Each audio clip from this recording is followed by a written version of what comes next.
Most people, and including myself, my story, I went through the normal rut where I went to school, I went to uni, I got a job, and you basically start this career path, and that's meant to be the way it's meant to be. And you get to a point where you start questioning things, and you think, well, am I really happy doing what I'm doing? Am I satisfied? Is this what life is all about? And am I passionate doing what I'm doing? And a lot of people, like you quite rightly said, are not very passionate. There are a lot of people that turn up to work every day. They're just going through the motions, and unfortunately they're dissatisfied. Their work productivity is low. They're not achieving their goals. They're not passionate anymore. And if you're not passionate, you can't do your best work. Absolutely. It's not an easy thing to do, but at some time I think you need to take a step back and just go, look, am I on the right track? Let's talk about when this is most likely to occur. It's always been, the old maxim used to be about a midlife crisis, when people decide that they've been in the rat race for too long, it was never what they wanted to run.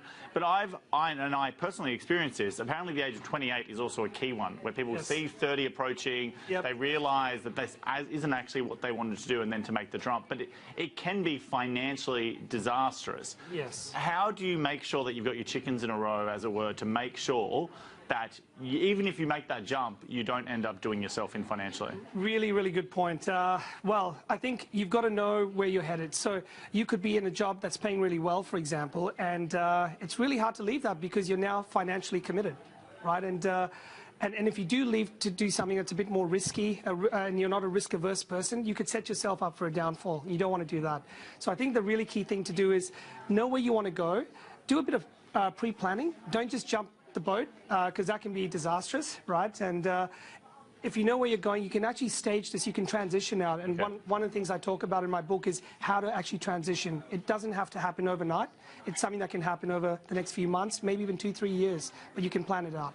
Do you involve your current employer in that conversation, or is that likely to stall whatever career trajectory you're currently on? Really if you go and say, I've made a terrible mistake, it is you, it's not me, but I'm going to jump, that's going to probably cause problems with your existing employer. So how do you do that transition as smoothly as possible to make sure that you are heading in the direction you want to head in while not sabotaging your current career? I think that's a really good point as well. You've really got to do this tactfully.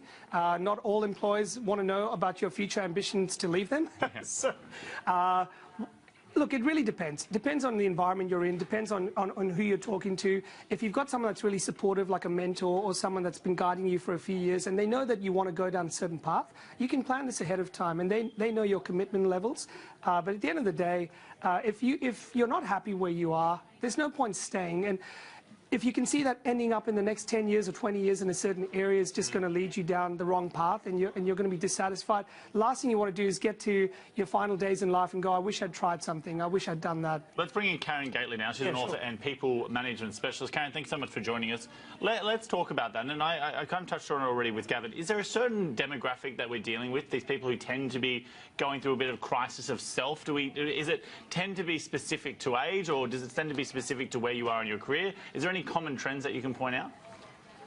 Look, I think absolutely there are certain points that I commonly observe, people reach in their lives where they start to question whether or not what they have is enough. And, so again, of course it can happen to people at different times, but I think, that midpoint in our career, whatever age that might be, sort of the 15 to 20 year mark is sometimes a very common time that people do reflect. Okay, we spoke about, though, the possibility of regretting the jump if you do make it, that you think that you want to be in a different career, that you've missed the boat to an extent and you put all the effort in, but then you get onto the other side and realise that maybe the lifestyle isn't as good as you expect it to be, maybe you really enjoyed having the income that comes from being relatively well up the corporate ladder that you were previously. How do you ensure that the chance of the regret is minimised, or potentially that you have a parachute just in case it does occur?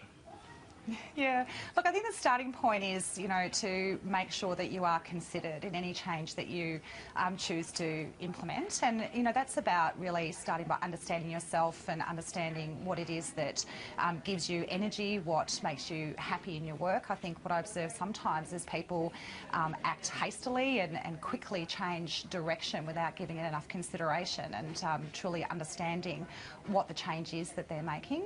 So I think to avoid that scenario takes planning and really understanding more about the industry or the role that you're looking to go into before you make that leap. And how do you do it so that you don't need to start from day dot again, that you don't need to start from the bottom of the tree, that you can somehow leverage on the experience that you've already had?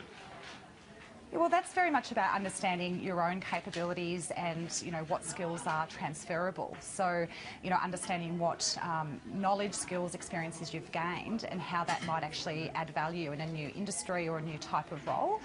So in most circumstances, it's likely that you're going to need to, take a few steps back in terms of learning at least, but in terms of the position of authority or income that you're able to earn, there are many examples where you can step from one industry into another and take that experience with you.